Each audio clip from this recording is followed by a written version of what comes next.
is so loud. Why is that so loud?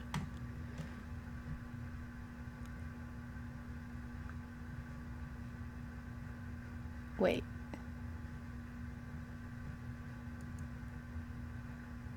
That was a conversation. This is unlisted, right? Why does it say that I'm Frivolous Fox ASMR?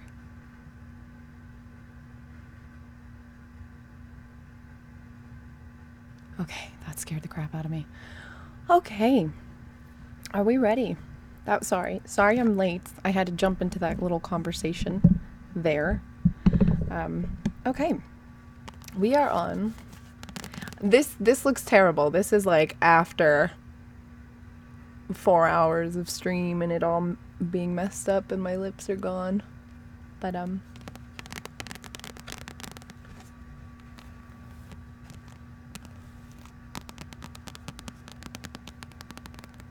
hello. Okay, we are on chapter 29. 29. The Dream. We're reading 2 chapters today. I think it should be a good time. I'm still waiting for Tyler to I'm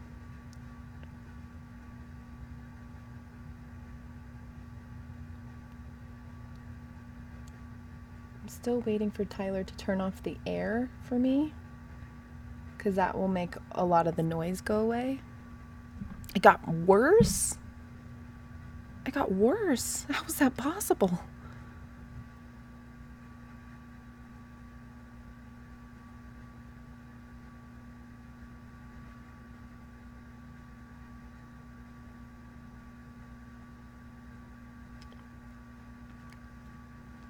Can somebody tell him to turn it? Thank you. There we go. Okay, are we ready?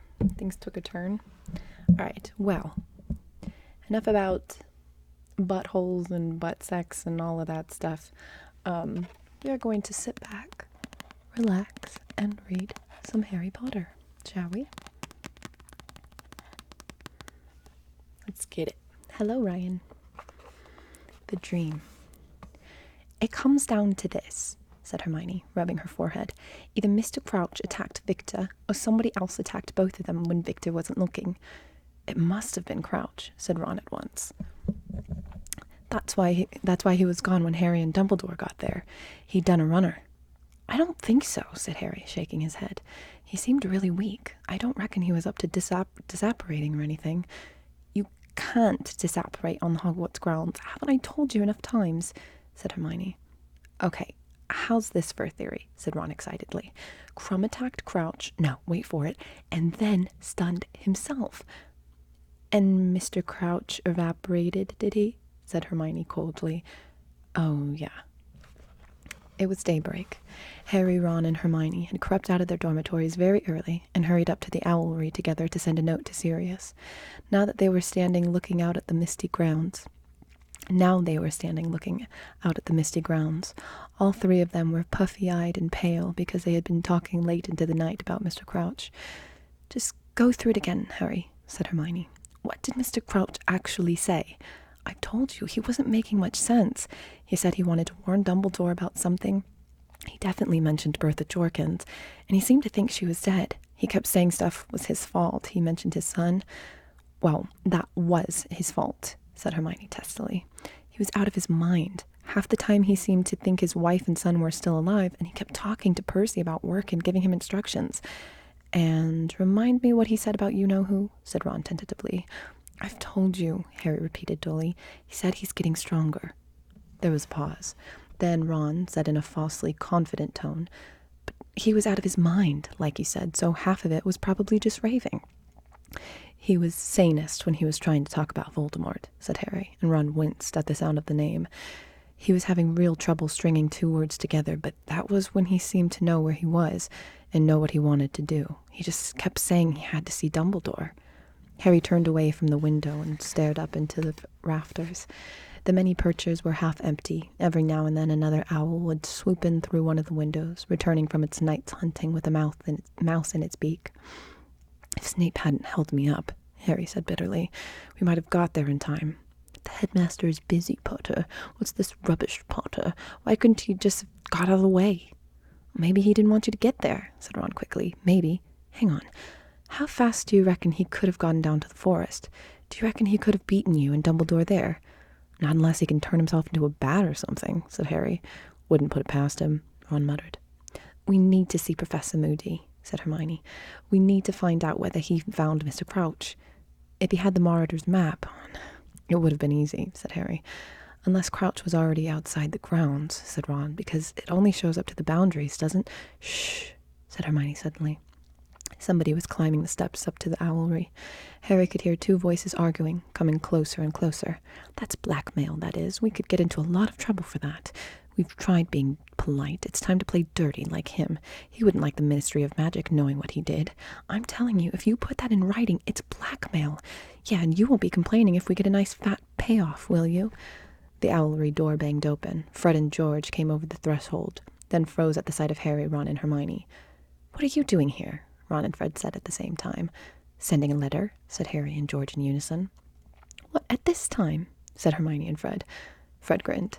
Fine. We won't ask you what you're doing if you don't ask us. He was holding a sealed envelope in his hands. Harry glanced at it, but Fred, whether accidentally or on purpose, shifted his hand so that the name on it was covered. Well, don't let us hold you up, Fred said, making a mock bow and pointing at the door. Ron didn't move. Who are you blackmailing? He said. The grin vanished from Fred's face. Harry saw George half glance at Fred before smiling at Ron. Ron. Don't be stupid, I was only joking, he said easily. Didn't sound like that, said Ron. Fred and George looked at each other, then Fred said abruptly, I've told you before, Ron, keep your nose out if you like it the shape it is.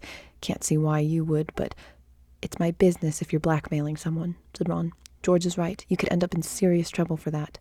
Told you I was joking, said George. He walked over to Fred, pulled the letter out of his hands, and began attaching it to the leg of the nearest barn owl. You're starting to sound a bit like our dear older brother, you are, Ron. Carry on like this, and you'll be made a prefect. No, I won't, said Ron hotly. George carried the barn owl over to the window and took it off. George turned around and grinned at Ron. Well, stop telling people what to do then. See you later. He and Fred left the owlry.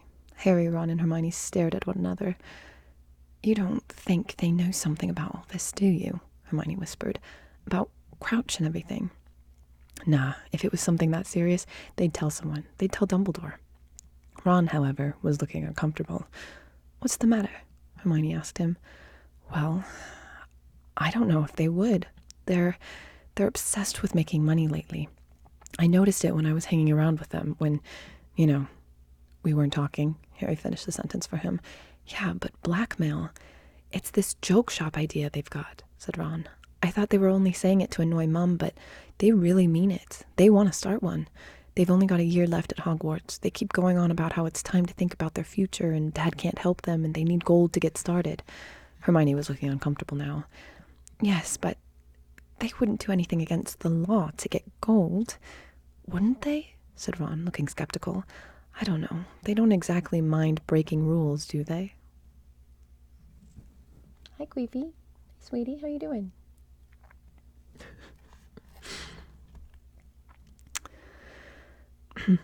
Yes, but this is the law, said Hermione, looking scared. This isn't some silly school rule. They'll get a lot more than detention for blackmail. Ron, maybe you'd better tell Percy. Are you mad? Tell Percy. He'd probably do a Crouch and turn them in. He stared at the window through which Fred and George's owl had departed, then said, Come on, let's get some breakfast. Do you think it's too early to go and see Professor Moody? Hermione said as they went down the spiral staircase. Yes, said Harry. He'd probably blast us through the door if we wake him at the crack of dawn. He'll think we're trying to attack him while he's asleep.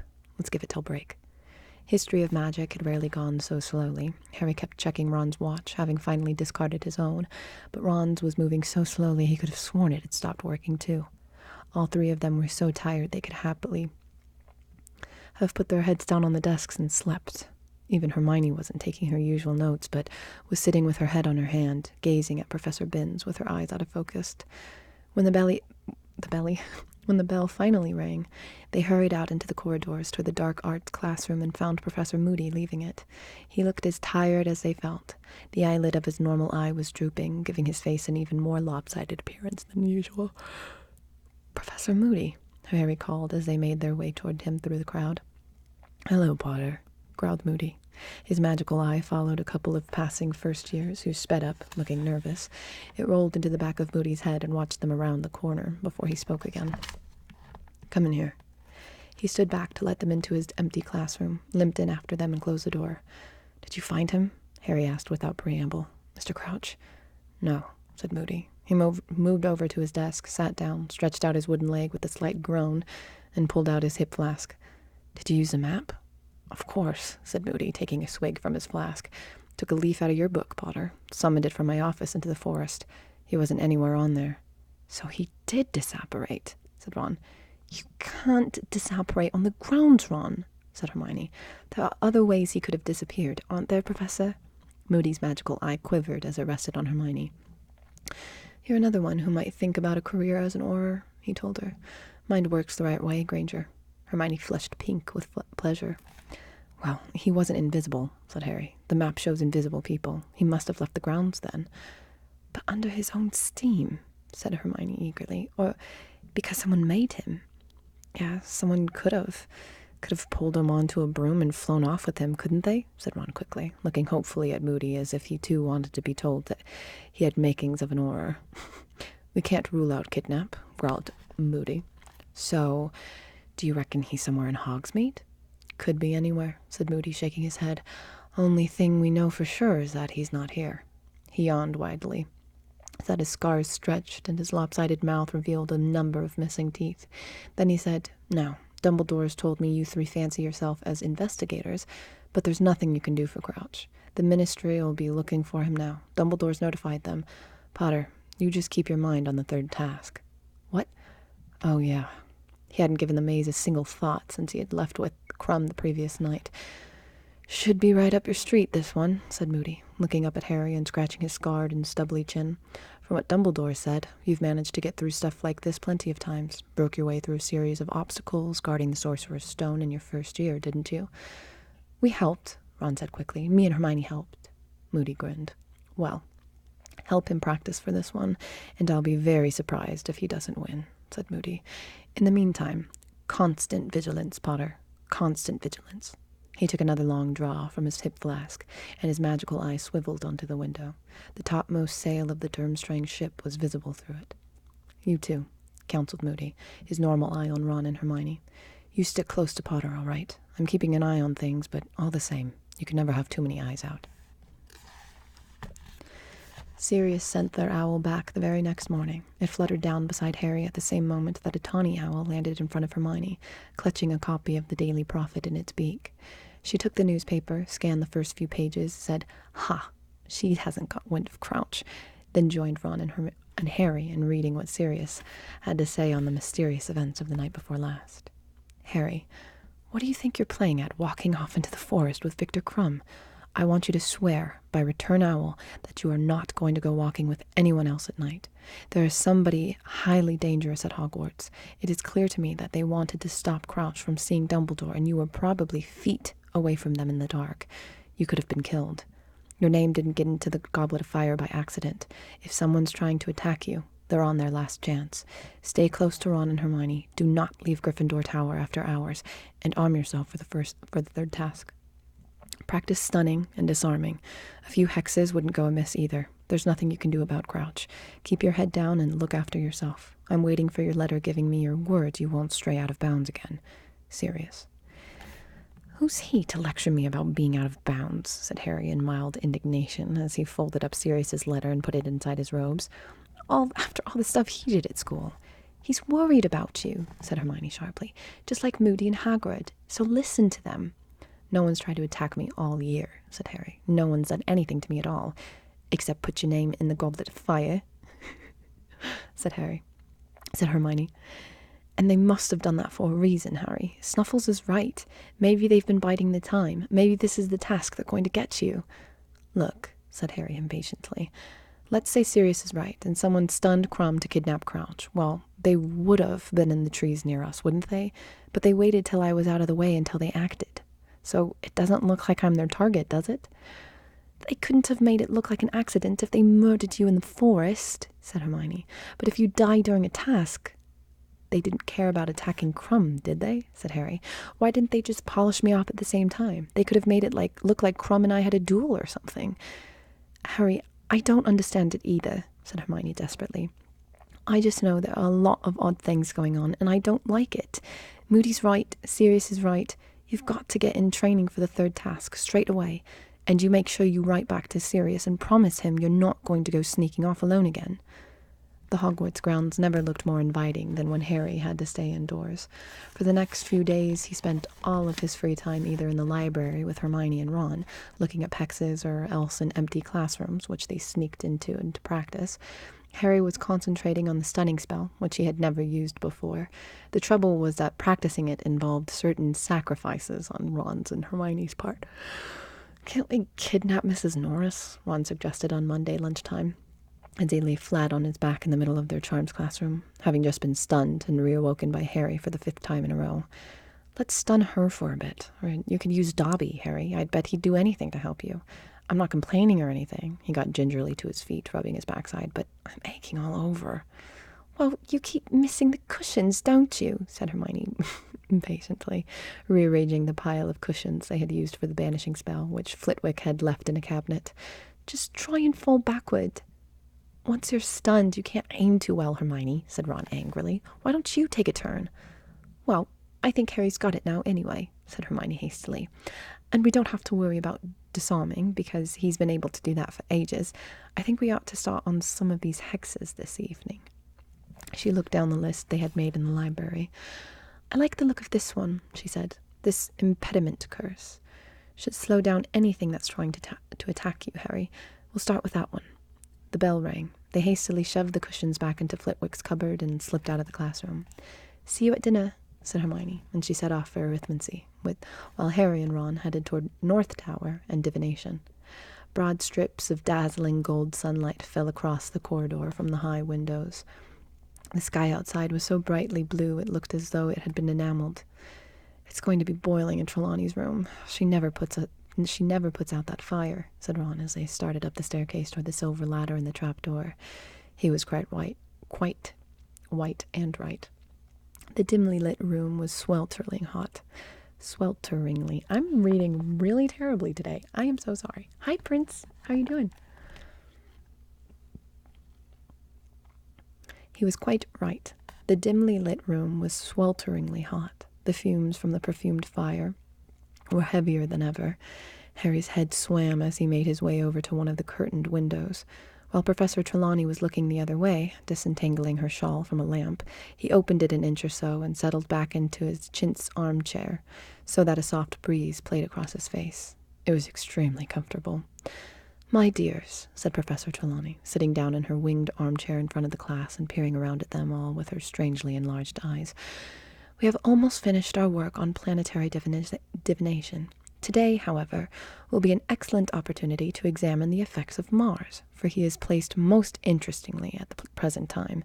If you all look this way, I will dim the lights." She waved her wand and the lamps went out. The fire was the only source of light now. Professor Trelawney bent down and lifted, from under her chair, a miniature model of the solar system, contained within a glass dome. It was a beautiful thing. Each of the moons glimmered in place around the 9 planets, and the fiery sun, all of them hanging in thin air beneath the glass. Harry watched lazily as Professor Trelawney began to point out the fascinating angle Mars was making to Neptune. The heavily perfumed fumes washed over him, and the breeze from the window played across his face. He could hear an insect humming gently somewhere behind the curtain. His eyelids began to droop.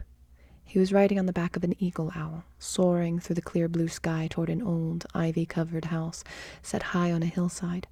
Lower and lower they flew, the wind blowing pleasantly in Harry's face, until they reached a dark and broken window in the upper story of the house and entered. Now they were flying along a gloomy passageway to a room at the very end. Through the door they went, into a dark room whose windows were boarded up. Harry had left the owl's back. He was watching now, as it fluttered across the room into a chair with its back to him. There were two dark shapes on the floor beside the chair. Both of them were stirring. One was a huge snake. The other was a man, a short, balding man, a man with watery eyes and a pointed nose. He was wheezing and sobbing on the hearth rug. "You're in luck, Wormtail," said a cold, high-pitched voice from the depths of the chair in which the owl had landed. "You are very fortunate indeed. Your blunder has not ruined everything. He is dead." "My lord," gasped the man on the floor. "My lord, I am so pleased and so sorry." "Nagini," said the cold voice, "you are out of luck. I will not be feeding Wormtail to you after all. But never mind. There is still Harry Potter." The snake hissed. Harry could see its tongue fluttering. "Now, Wormtail," said the cold voice, "perhaps one more little reminder why I will not tolerate another blunder from you." "My lord, no, I beg you." The tip of a wand emerged from around the back of the chair. It was pointing at Wormtail. "Crucio," said the cold voice. Wormtail screamed as though every nerve in his body were on fire. The screaming filled Harry's ears as the scar on his forehead seared with pain. He was yelling too. Voldemort would hear him, would know he was there. "Harry! Harry!" Harry opened his eyes. He was lying on the floor of Professor Trelawney's room with his hands over his face. His scar was still burning so badly that his eyes were watering. The pain had been real. The whole class was standing around him, and Ron was kneeling next to him, looking terrified. "You're all right." "Of course he isn't," said Professor Trelawney, looking thoroughly excited. Her great eyes loomed over Harry, gazing at him. "What was it, Potter? A premonition? An apparition? What did you see?" "Nothing," Harry lied. He sat up. He could feel himself shaking. He couldn't stop himself from looking around into the shadows behind him. Voldemort's voice had sounded so close. "You were clutching your scar," said Professor Trelawney. "You were rolling on the floor, clutching your scar. Come on now, Potter. I have experience in these matters." Harry looked up at her. "I need to go to the hospital wing, I think," he said. "Bad headache." "My dear, you were undoubtedly stimulated by the extraordinary clairvoyant vibrations of my room," said Professor Trelawney. "If you leave now, you may lose the opportunity to see further than you have ever—" "I don't want to see anything except a headache cure," said Harry. He stood up. The class backed away. They all looked unnerved. "See you later," Harry muttered to Ron, and he picked up his bag and headed for the trapdoor, ignoring Professor Trelawney, who was wearing an expression of great frustration, as though she had just been denied a real treat.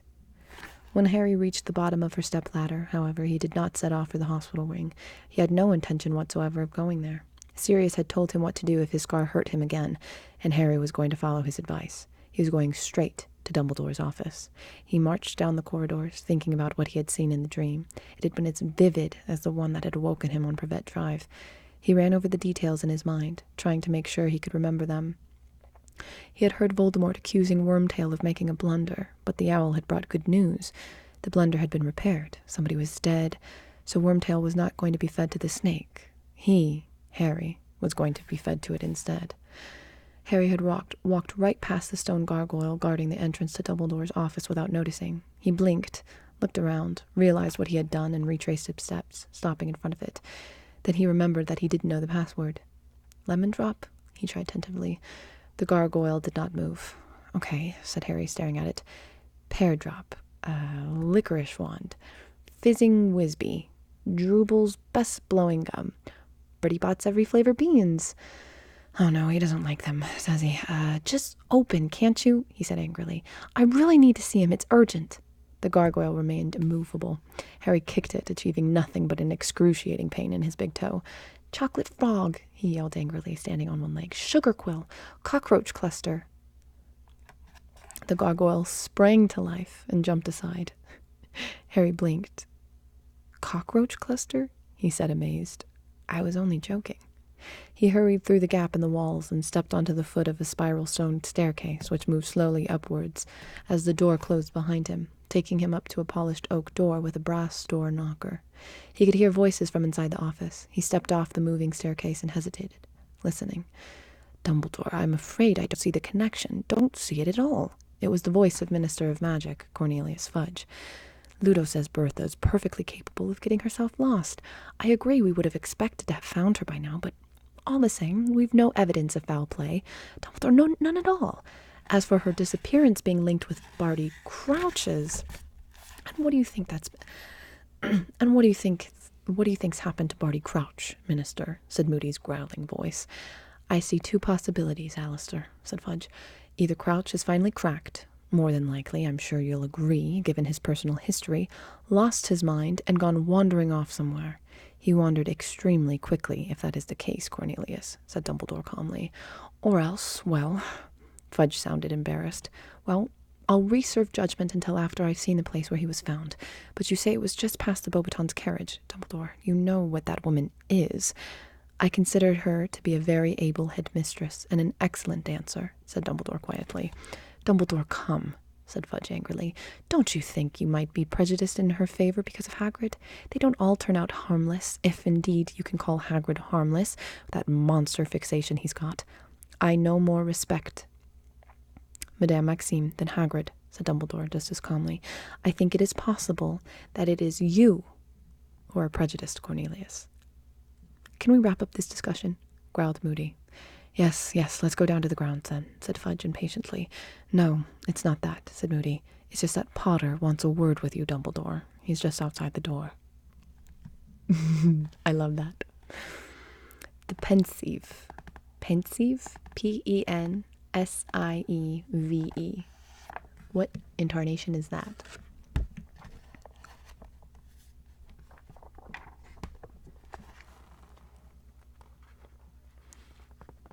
Not pensive, you doodle. Oh my gosh, Aster, pensieve. Pensieve.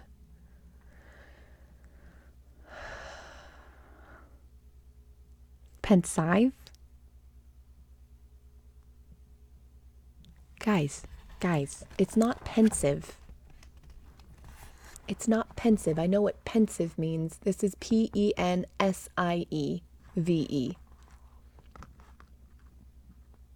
Unless English people spell it.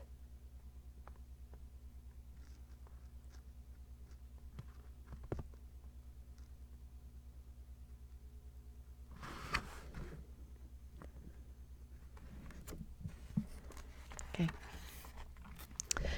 The door of the office opened.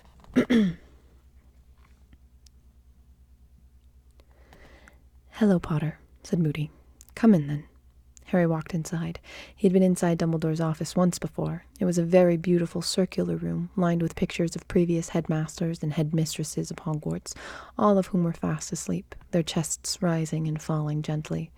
Cornelius Fudge was standing beside Dumbledore's desk, wearing his usual pinstriped cloak and holding his lime-green bowler hat. Harry, said Fudge, jovially, moving forward.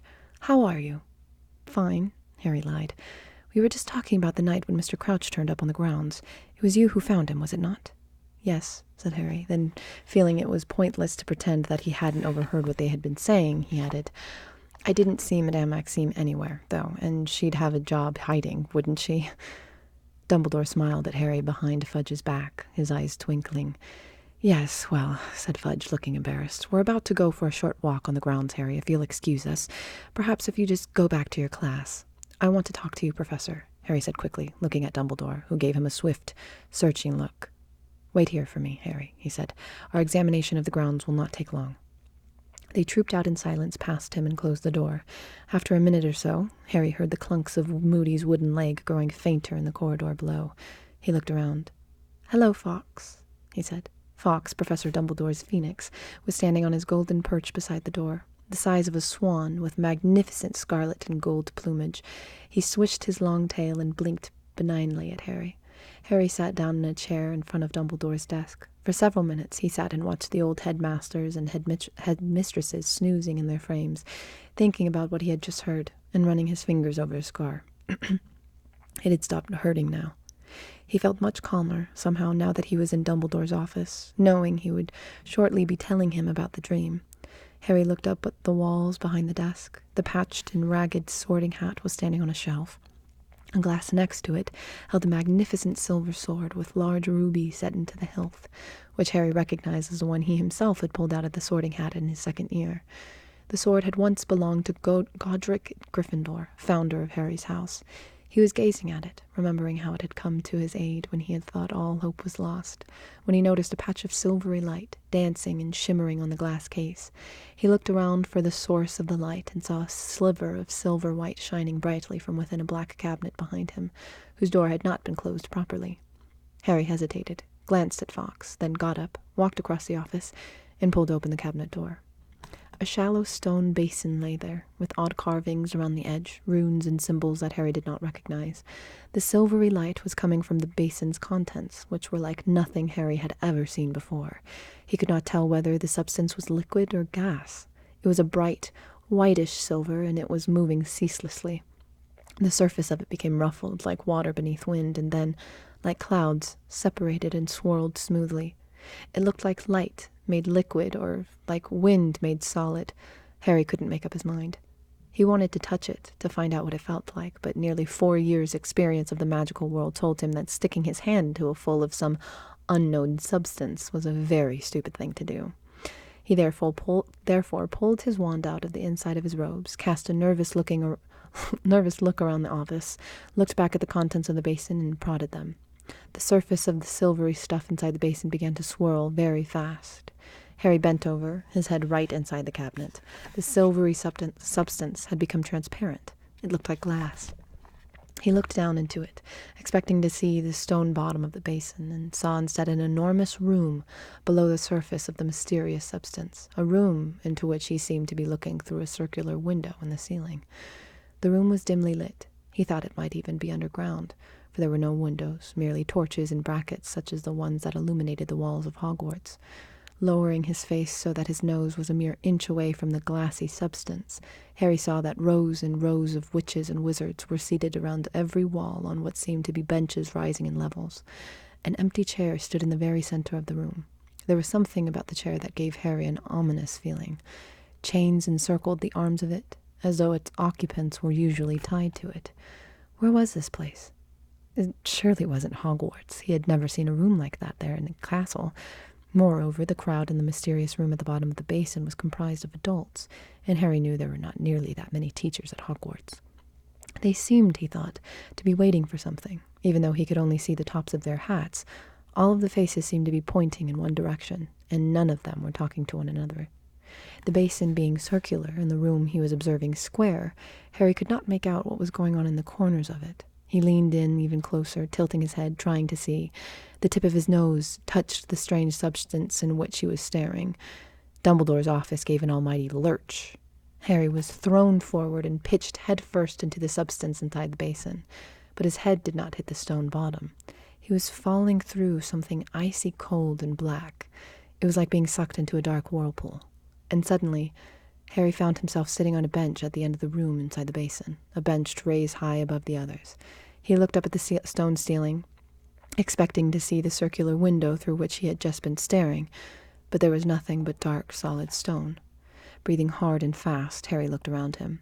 Not one of the witches and wizards in the room, and there were at least 200 of them, was looking at him. Not one of them seemed to have noticed that a 14-year-old boy had just dropped from the ceiling into their midst. Harry turned to the wizard next to him on the bench and uttered a loud cry of surprise that reverberated around the silent room. He was sitting right next to Albus Dumbledore. "Professor," Harry said in a kind, strangled whisper. "I'm sorry, I didn't mean to. I was just looking at that basin in your cabinet. Where are we?" But Dumbledore didn't move or speak. He ignored Harry completely. Like every other wizard on the benches, he was staring into the far corner of the room, where there was a door. Harry gazed, nonplussed, at Dumbledore, then around at the silently watchful crowd, then back at Dumbledore. And then it dawned on him. Once before, Harry had found himself somewhere that nobody could see or hear him. That time he had fallen through a page in an enchanted diary, right into somebody else's memory, and unless he was very much mistaken, something of the sort had happened again. Harry raised his right hand, hesitated, and then waved it energetically in front of Dumbledore's face. Dumbledore did not blink, look around at Harry, or indeed move at all, and that, in Harry's opinion, settled the matter. Dumbledore wouldn't ignore him like that. He was inside a memory, and this was not the present-day Dumbledore. Yet it couldn't be that long ago. The Dumbledore sitting next to him now was silver-haired, just like the present-day Dumbledore. But what was this place? What were all these wizards waiting for? Harry looked around more carefully. The room, as he suspected when observing it from above, was almost certainly underground, more of a dungeon than a room, he thought. There was a bleak and forbidding air about the place. There was no pictures on the walls, no decorations at all, just these serried rows of benches, rising in levels all around the room, all positioned so that they had a clear view of that chair with the chains on its arms. Before Harry could reach any conclusions about the place in which they were, he heard footsteps.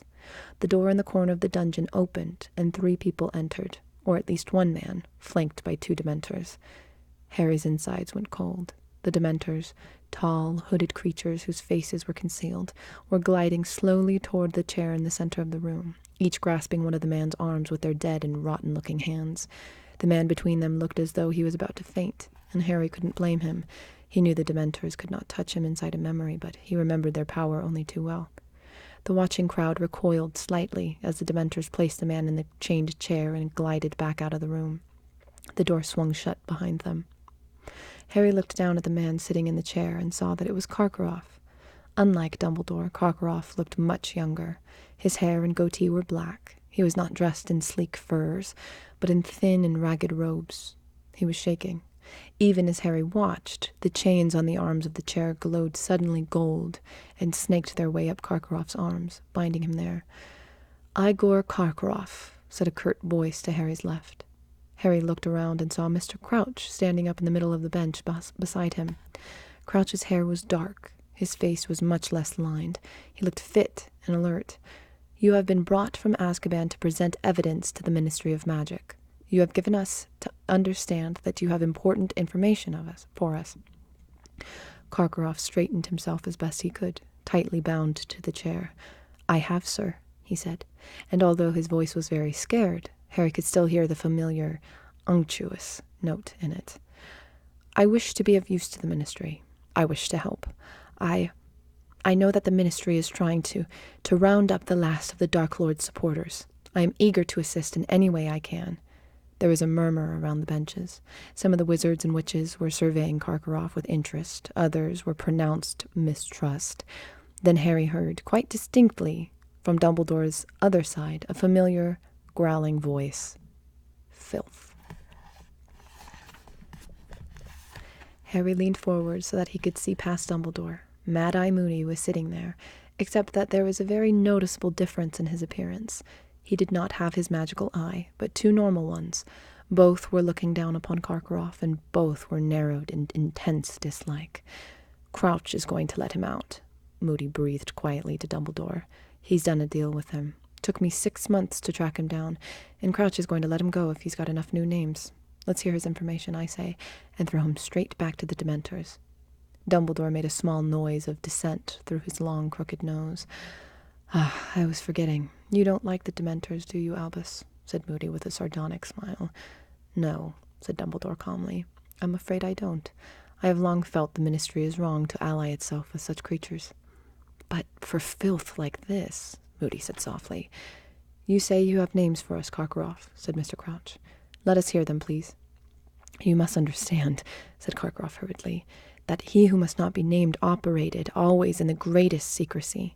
He preferred that I mean to say his supporters, and I regret now very deeply that I ever counted myself among them." "Get on with it," sneered Moody. "We never knew the names of every one of our fellows. He alone knew exactly who we all were. Which was a wise move, wasn't it, as it prevented someone like you, Karkaroff, from turning all of them in," muttered Moody. "Yet you say you have some names for us." I do," said Karkaroff breathlessly. "And these were important supporters, mark you, people I saw with my own eyes doing his bidding. I give this information as a sign that I fully and totally renounce him, and am filled with a remorse so deep I can barely—" "These names are," said Mr. Crouch sharply. Karkaroff drew a deep breath. "There is Antonin Dolohov," he said. I saw him torture countless muggles and non-supporters of the Dark Lord." "And helped him do it," murmured Moody. "We have already apprehended Dolohov," said Crouch. "He was caught shortly after yourself." "Indeed," said Karkaroff, his eyes widening. I am delighted to hear it." But he didn't look it. Harry could tell that this news had come as a real blow to him. One of his names was worthless. "Any others?" said Crouch coldly. Why, yes, there was Rosier, said Karkaroff hurriedly. Evan Rosier. Rosier is dead, said Crouch.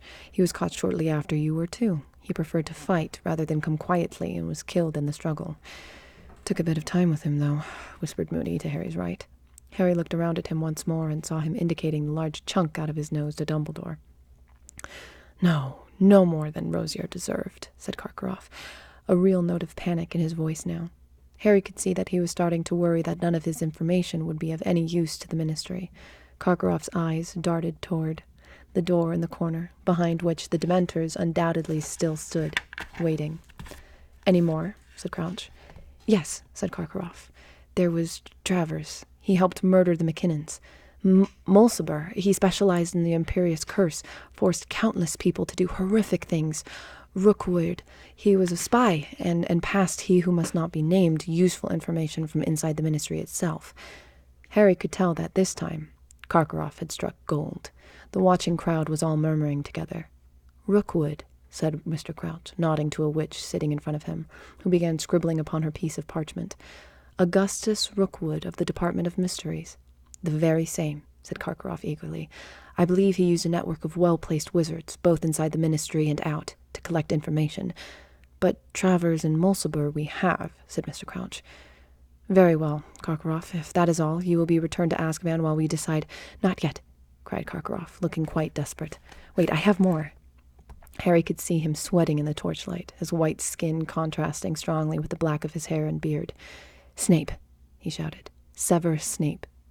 Snape has been cleared by this council, said Crouch disdainfully. He has been vouched for by Albus Dumbledore. No, shouted Karkaroff, straining at the chains that bound him to the chair. I assure you, Severus Snape is a Death Eater. Dumbledore had gotten to his feet. I have given evidence already on this matter, he said calmly. Severus Snape was indeed a Death Eater. However, he rejoined our side before Lord Voldemort's downfall and turned spy for us. A great personal risk. He is now no more a Death Eater than I am. Harry turned to look at Mad-Eye Moody. He was wearing a look of deep skepticism behind Dumbledore's back. Very well, Karkaroff, Crouch said coldly. You have been of assistance. I shall review your case. You will return to Azkaban in the meantime. Mr. Crouch's voice faded. Harry looked around. The dungeon was dissolving as though it were made of smoke. Everything was fading. He could see only his own body. All else was swirling darkness. And then the dungeon returned. Harry was sitting in a different seat, still on the highest bench, but now to the left side of Mr. Crouch. The atmosphere seemed different, quite different. Relaxed, even cheerful. The witches and wizards all around the walls were talking to one another, almost as though they were at some sort of sporting event. Harry noticed a witch halfway up the rows of benches opposite. She had short blonde hair, was wearing magenta robes, and was sucking the end of an acid-green quill. It was, unmistakably, a younger Rita Skeeter. Harry looked around. Dumbledore was sitting beside him again, wearing different robes. Mr. Crouch looked more tired and somehow fiercer, gaunter. Harry understood. It was a different memory, a different day, a different trial. The door in the corner opened, and Ludo Bagman walked into the room. This was not, however, a Ludo Bagman gone to seed, but a Ludo Bagman who was clearly at the height of his Quidditch-playing fitness. His nose wasn't broken now. He was tall and lean and muscular. Bagman looked nervous as he sat down in the changed chair, but it did not bind him there as it had bound Karkaroff, and Bagman, perhaps taking heart from this, glanced around at the watching crowd, waved at a couple of them, and managed a small smile. Ludo Bagman, you have been brought here in front of the Council of Magical Law to answer charges relating to the activities of the Death Eaters, said Mr. Crouch. We have heard the evidence against you and are about to reach our verdict. Do you have anything to add to your testimony before we pronounce judgment? Harry couldn't believe his ears. Ludo Bagman, a Death Eater? Only, said Bagman, smiling awkwardly. Well, I know I've been a bit of an idiot. One or two wizards and witches in the surrounding seats smiled indulgently. Mr. Crouch did not appear to share their feelings. He was staring down at Ludo Bagman with an expression of the utmost severity and dislike. You never spoke a truer word, boy, someone muttered dryly to Dumbledore behind Harry. He looked around and saw Moody sitting there again. If I didn't know he'd always been dim, I'd have said some of those bludgers had permanently affected his brain. Ludovic Bagman, you were caught passing information to Lord Voldemort's supporters, said Mr. Crouch. For this, I suggest a term of imprisonment in Azkaban lasting no less than but there was an angry outcry from the surrounding benches.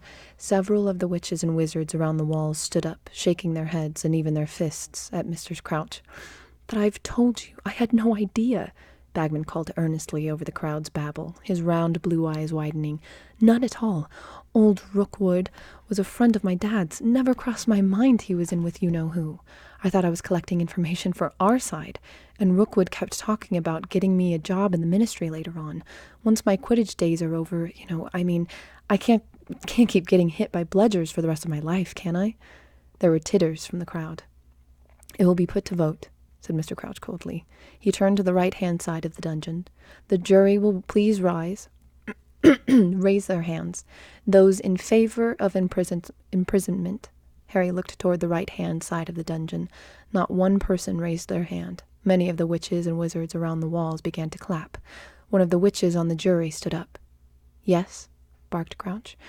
"We'd just like to congratulate Mr. Bagman on his splendid performance for England in the Quidditch match against Turkey last Saturday," the witch said breathlessly. Mr. Crouch looked furious. The dungeon was ringing with applause now. Bagman got to his feet and bowed, beaming. "Despicable," Mr. Crouch spat at Dumbledore, sitting down as Bagman walked out of the dungeon. "Rook would get him a job, indeed. The day I don't know why I keep... Sorry. The day Ludo Bagman joins us will be a sad day indeed for the ministry." And the dungeon dissolved again. When it had returned, Harry looked around. He and Dumbledore were still sitting beside Mr. Crouch, but the atmosphere could not have been more different. There was a total silence, broken only by the dry sobs of a frail, wispy-looking witch in the seat next to Mr. Crouch. She was clutching a handkerchief to her mouth with trembling hands. Is this about his son? Harry looked up at Crouch and saw that he looked gaunter and grayer than ever before. A nerve was twitching in his temple. "Are you reading with me?" "Yeah." "Bring them in," he said, and his voice echoed through the silent dungeon. The door in the corner opened yet again. 6 Dementors entered this time, flanking a group of 4 people. Harry saw the people in the crowd turn to look up at Mr. Crouch. A few of them whispered to one another.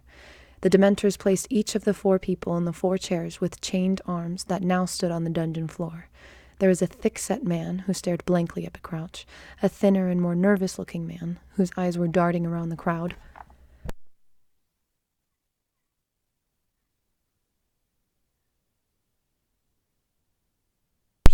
No, I muted it. That was something. I'm nice, okay? Hi, Jason. How you doing, dude? Where was I?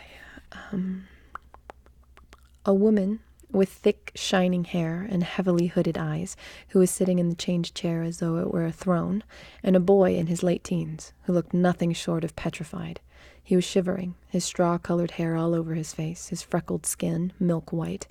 The wispy little witch beside Crouch began to rock backward and forward in her seat, whimpering into her handkerchief. Crouch stood up. He looked down upon the 4 in front of him, and there was pure hatred in his face.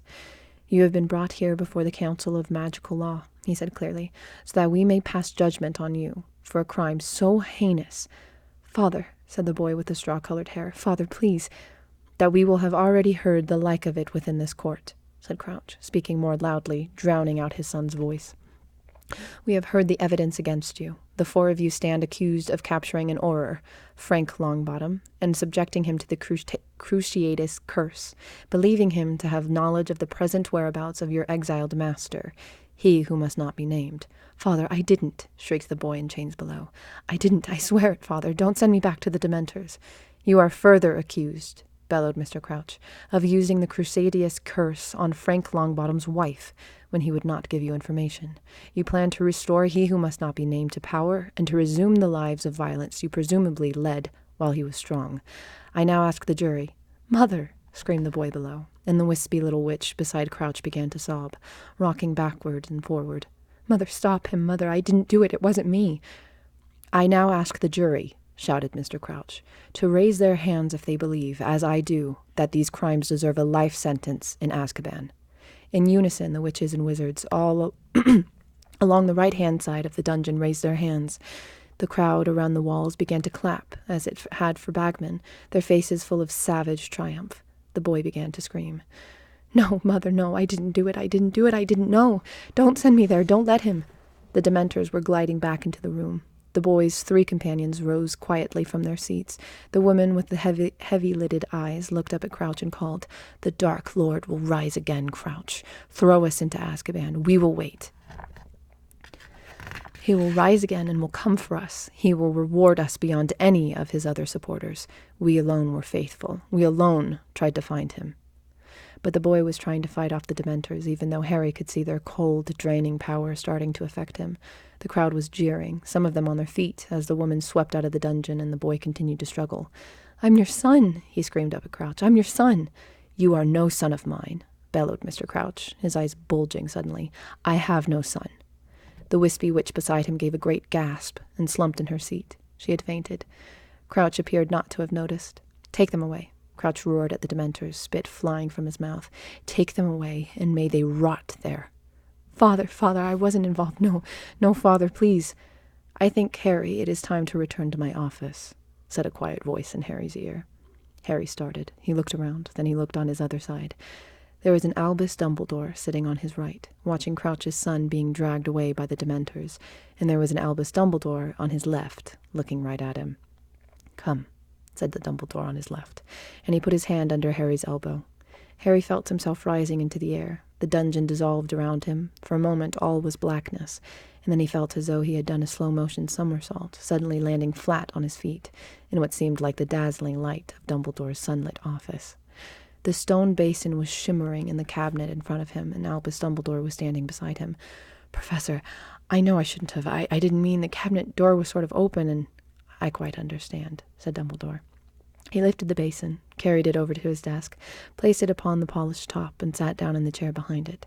He motioned for Harry to sit down opposite of him. Harry did so, staring at the stone basin. The contents had returned to their original silvery white state, swirling and rippling beneath his gaze. "What is it?" Harry asked shakily. "This? It is called a pensieve," said Dumbledore. "I sometimes find, and I am sure you know the feeling, that I simply have too many thoughts and memories crammed into my mind." Said Harry, who couldn't truthfully say that he had ever felt anything of the sort. "At these times," said Dumbledore, indicating the stone basin, "I use the pensieve. One simply siphons the excess thoughts from one's mind, pours them into the basin, and examines them at one's leisure. It becomes easier to spot patterns and links, you understand, when they are in this form. Can I have this? I know, right? This would be amazing. I know. This literally, like, our fight this morning, and like how we were talking, is like, this is what I need. Like, yeah. It's like, hold up. One second. I love that that's the first thing. You're like, I will beat you in every argument now. No, is that like when I'm upset, Sorry, I know saw me exactly. scratch my balls, guys. Sorry, that was weird. That was a weird moment. Know Sorry. that I know exactly what my problem is, or like we can look at it I would love abstractly. that. That'd be Time awesome. to film everything. Okay. Okay. You mean that stuff's your thoughts? Harry said, staring at the swirling white substance in the basin. Certainly, said Dumbledore. Let me show you. Dumbledore drew his wand out of the inside of his robes and placed the tip into his own silvery hair near his temple. When he took the wand away, hair seemed to be clinging to it. But then Harry saw that it was in fact a glistening strand of the same strange silvery white substance that filled the pensieve. Dumbledore added this fresh thought to the basin, and Harry, astonished, saw his own face swimming around the surface of the bowl. Dumbledore placed his long hands on either side of the pensieve and swirled it, rather as a gold prospector would pan for fragments of gold, and Harry saw his own face change smoothly into Snape's, who opened his mouth and spoke to the ceiling, his voice echoing slightly. It's coming back. Karkaroff's too, stronger and clearer than ever. A connection I could have made without assistance. Dumbledore sighed. But never mind. He peered over the top of his half-moon spectacles at Harry, who was gaping at Snape's face, which was continuing to swirl around the bowl. I was using the pensieve when Mr. Fudge arrived for our meeting and put it away rather hastily. Undoubtedly, I did not fasten the cabinet door properly. Naturally, it would have attracted your attention. I'm sorry, Harry mumbled. Dumbledore shook his head. Curiosity is not a sin, he said, but we should exercise caution with our curiosity. Yes, indeed. Frowning slightly, he prodded the thoughts within the basin with the tip of his wand. Instantly a figure rose out of it, a plump, scowling girl of about 16, who began to revolve slowly, with her feet still in the basin. She took no notice whatsoever of Harry or Professor Dumbledore. When she spoke, her voice echoed as Snape's had done, as though it were coming from the depths of the stone basin. "He put a hex on me, Professor Dumbledore, and I was only teasing him, sir. I only said I'd seen him kissing Florence behind the greenhouses last Thursday." "But why, Bertha?" said Dumbledore sadly, looking up at the now silently revolving girl. "Why did you have to follow him in the first place?" "Bertha?" Harry whispered, looking up at her. Was that Bertha Jorkins?" "Yes," said Dumbledore, prodding the thoughts in the basin again. Bertha sank back into them, and they became silvery and opaque once more. "That was Bertha as I remember her at school." The silvery light from the pensieve illuminated Dumbledore's face, and it struck Harry suddenly how very old he was looking. He knew, of course, that Dumbledore was getting on in years, but somehow he never really thought of Dumbledore as an old man. "So, Harry," said Dumbledore quietly, "before you got lost in my thoughts, you wanted to tell me something." "Yes," said Harry. "Professor, I was in divination just now, and I fell asleep." He hesitated here, wondering if a reprimand was coming, but Dumbledore merely said, "Quite understandable. Continue." "Well, I had a dream," said Harry. "A dream about Lord Voldemort. He was torturing Wormtail. You know who Wormtail—" "I do know," said Dumbledore promptly. "Please continue." "Voldemort got a letter from an owl. He said something like Wormtail's blunder had been repaired. He said someone was dead. Then he said Wormtail wouldn't be fed to the snake. There was a snake beside his chair. He said he'd be feeding me to it instead. Then he did the Cruciatus curse on Wormtail, and my scar hurt," Harry said. "It woke me up, it hurt so badly." Dumbledore merely looked at him. That's all," said Harry. "I see," said Dumbledore quietly. "I see. Now, has your scar hurt at any other time this year, excepting the time it woke you up over the summer?" "No, How did you know it woke me up over the summer?" said Harry, astonished. "You are not Sirius's only correspondent," said Dumbledore. "I have also been in contact with him ever since he left Hogwarts last year. It was I who suggested the mountainside cave as the safest place for him to stay." Dumbledore got up and began walking up and down behind his desk. Every now and then he placed his wand tip to his temple, removed another shining silver thought, and added it to the pensieve. The thoughts inside began to swirl so fast that Harry couldn't make out anything clearly. It was merely a blur of color. "Professor?" he said quietly after a couple of minutes. Dumbledore stopped pacing and looked at Harry. "My apologies," he said quietly. He sat back down at his desk. Do you know why my scar's hurting me?" Dumbledore looked very intently at Harry for a moment and then said, "I have a theory. No, more than that. It is my belief that your scar hurts both when Lord Voldemort is near you and when he is feeling a particularly strong surge of hatred." "But why?" "Because you and he are connected by the curse that failed," said Dumbledore. "That is no ordinary scar." "So you think that dream, did it really happen?" "It is possible," said Dumbledore. "I would say probable. Harry, did you see Voldemort?" "No," said Harry, "just the back of his chair. But there wouldn't have been anything to see, would there? I mean, he hasn't got a body, has he?" But then how could he have held the wand?" Harry said slowly. "How indeed," muttered Dumbledore. "How indeed." Neither Dumbledore nor Harry spoke for a while. Dumbledore was gazing across the room, and every now and then placing his wand tip to his temple and adding another shining silver thought to the seething mass within the pensieve. "Professor," Harry said at last, "do you think he's getting stronger?" "Voldemort?" said Dumbledore, looking at Harry over the pensieve. It was the characteristic, piercing look Dumbledore had given him on other occasions, and always made Harry feel as though Dumbledore were seeing right through him in a way that even Moody's magical eye could not. "Once again, Harry, I can only give you my suspicions." Dumbledore sighed again, and he looked older and warier than ever. "The years of Voldemort's ascent to power," he said, "were marked with disappearances. Bertha Jorkins has vanished without a trace in the place where Voldemort was certainly known to be last.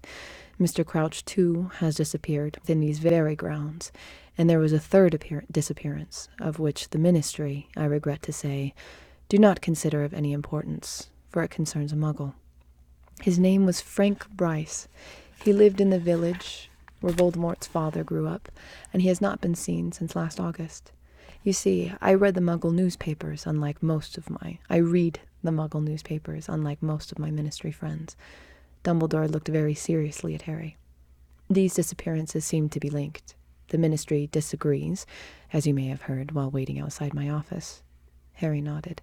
Silence fell between them again, Dumbledore extracting thoughts every now and then.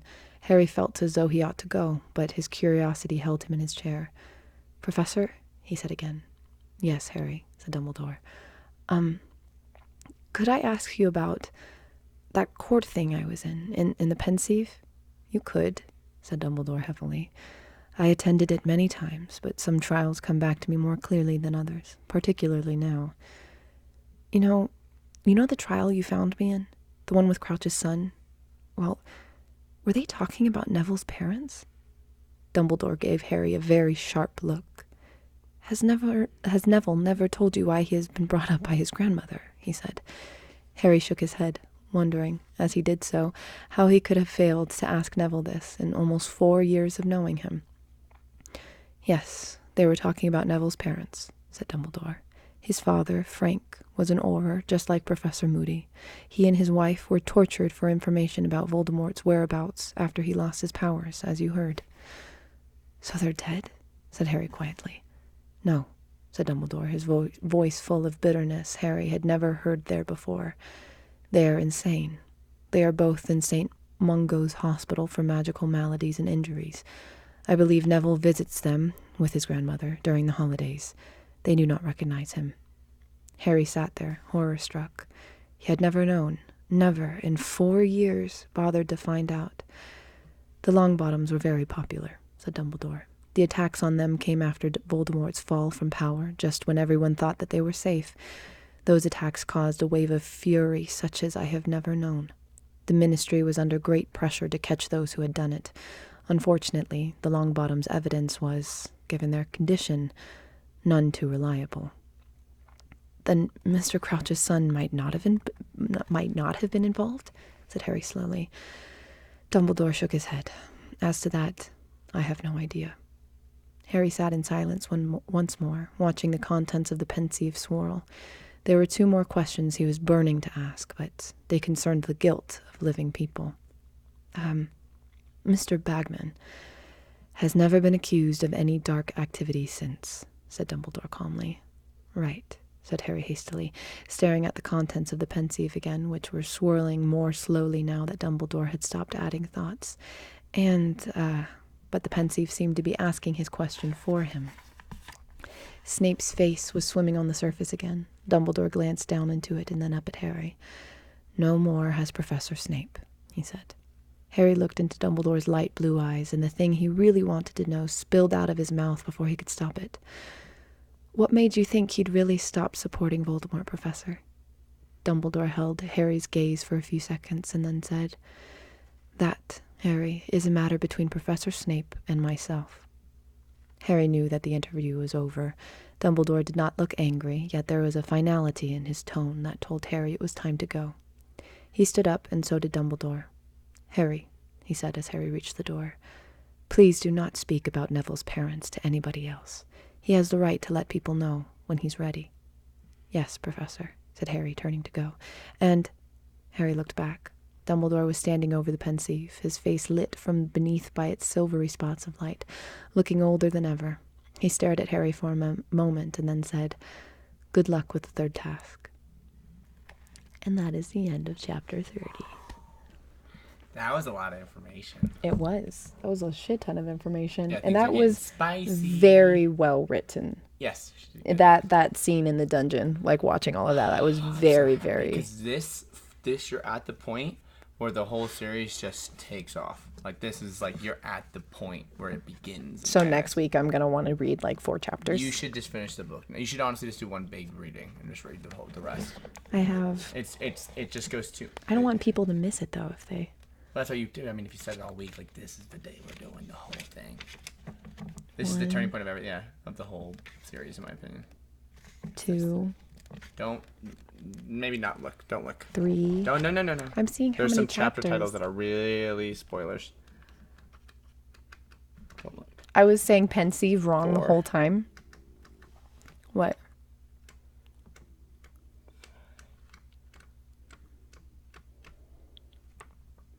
Five chapters left.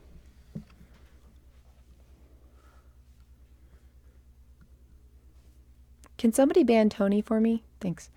Tyler, people have work and stuff. It's pronounced the same way as pensive? Okay. So is that just like a British thing? I thought it was like a, what is it called? I said pensive when I that's what I What is it called? It's not a seaver. But like that thing with the flower that you, what is that frickin' called? Goddamn. Sieve. I can't think of it. Blanking. Sifter. I don't know. I was just thinking that they like did a play on word. Pensive. Okay.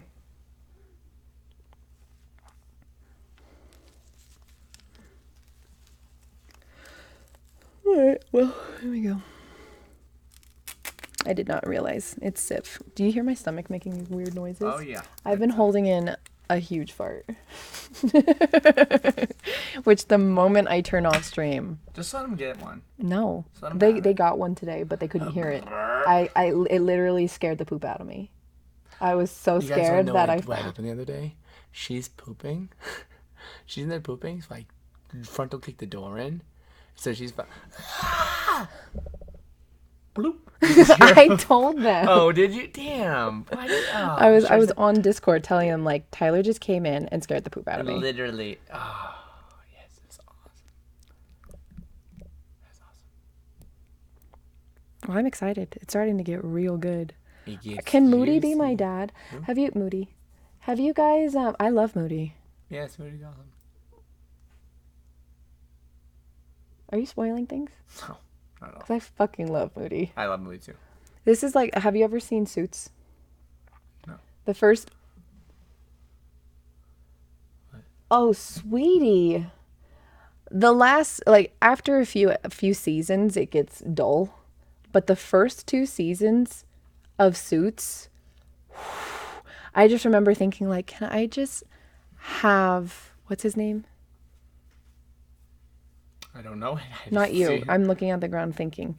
Come on, somebody else has had seen Suits here.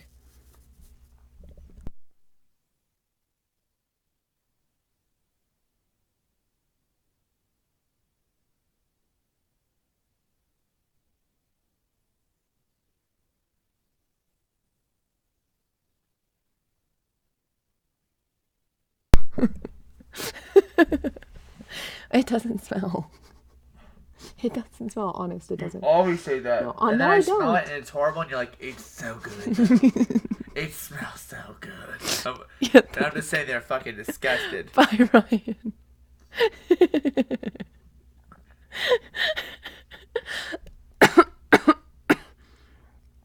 Oh goodness. Well, on that note, it doesn't smell. Would you? He's just being extra and dramatic This is making sure that I don't have to experience this. Harvey. Honestly, does it smell? Harvey. Yes, Harvey.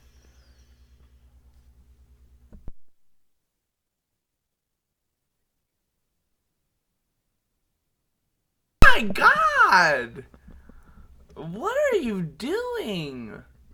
Close your asshole. Language. Oh, butthole.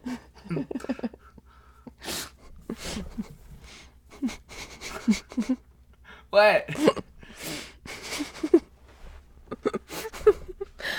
Oh, so does this mean we're not gonna go role play in a bar and you're gonna pretend to meet me for the first time?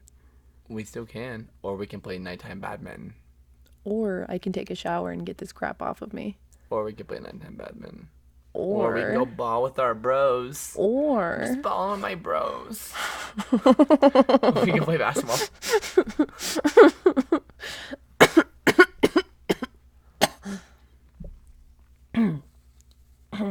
Anyways. Don't break it, please. I'm not. I had to stab it in there so it would stay. You told them you beat me in badminton? I did. You better have told the whole story about how I could have won, but I didn't count that one because it was a little farther than I liked. So then I kept doing it, and then I had some fun with it at the end. Because Close that side is way bigger, and down you at a just slope said you won and made your that's it. disadvantage. I was like, yeah, you, I won. You literally just told me you I won. And that's won. it. Really? Yeah, I didn't stop there and be like, I just played badminton. I was like, played some badminton, kicked his ass, and like just kept going. You're dirty for that. You're never winning again. You're dirty. I don't have any more, sorry. What are you doing? Why are you being such a weirdo? You don't do that. You don't look in the mirror and just kind of like, oh. No, that's not a mirror. It basically is. No. Stop. Okay, we're gonna go. Thank you guys for being here. I love ya. Oh God, what I got my tooth. That's what I'm saying. Are we streaming tomorrow? I told them there's a chance that remember what I did last Wednesday when I just played WoW, and just like sat in Discord with people. Yeah. I said there's a chance we might just get on for like an hour or two because remember we really liked that on Wednesday. That was super fun. Because we were able to relax, do house stuff, and then feel like also that we had done some like just like community stuff. So I just remember feeling really good about it. So I figured we might consider doing it again. Okay. But well, we'll see. I know, no problem. Yeah, just kind of one of those things. This is cool. Right. Yeah. Okay, guys. Have a good night. Be kind to yourselves. Thank you for being here. I love ya, and we may or may not see you tomorrow. Okay. Bye. Bye, guys. See you later. Bye. Bye. They're totally gonna wait.